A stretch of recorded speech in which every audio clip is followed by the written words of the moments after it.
అనుకున్నాడు. హ్మ్. ఇవ్వలేదు. హ్మ్.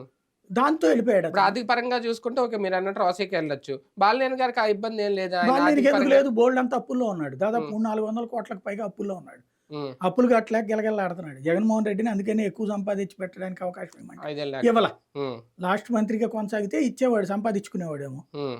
రాలేదు హ్మ్. బాలినేనికి. హ్మ్. హ్మ్. దాదాపు అతనికి ఉన్న రకరకాలైన అలవాట్లున్నాయి. హ్మ్. వాటి కారణంగా అతను ఫైనాన్షియల్‌గా చాలా క్రైసిస్‌లో ఉన్నాడు. హ్మ్. హ్మ్. కాబట్టి అతనికి అవసరం. హ్మ్. ప్రభుత్వ ఫండ్ అవసరం. కానీ నిజంగా పెద్ద వికెట్లు అంటే ఒక పెద్దిరెడ్డో, బాలినేని ఇలాంటి వాళ్ళు నిజంగా వెళితే క్యూ కడతారా రేపొద్దున్న వెనక?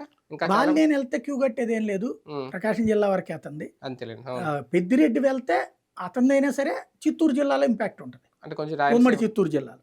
హ్మ్. హ్మ్. టోటల్ రాయలసీమ ఉండదు. హ్మ్. ఉమ్మడి చిత్తూరు జిల్లాలో ఉంటది. హ్మ్. కానీ ఆయన ఎళ్తాడని నేను అనుకోను పెద్దిరెడ్డి. అయితే ప్రయత్నాలైతే జరుగుతున్నాయనుకోవాలేమో. పెద్దిరెడ్డి వైపు ప్రయత్నాలు ఏమి ఆహా! లేవు. పెద్దిరెడ్డిని తీసుకొచ్చే ప్రయత్నాలు కూడా ఏముండవు. హుహు. హ్మ్. ఎందుకంటే పెద్దిరెడ్డిని తొక్కేయాలనుకుంటారు గానీ, హ్మ్. తెచ్చుకోవాలనుకోరు. తెచ్చి పక్కన పెట్టుకోరా? హ్మ్. అలాగే పెద్దిరెడ్డి పొరపాటున ఎళ్ళాలనుకోడు. హ్మ్. అవును. ఆయనకి గత్యంతరం లేక జగన్‌తో ఉండొచ్చు. హ్మ్. కానీ టార్గెట్ అయితే అవుతారు ఈ 5 ఏళ్ళు. అయి నడుస్తూనే ఉంటాయి. ఇంకా అది నడుస్తుంది.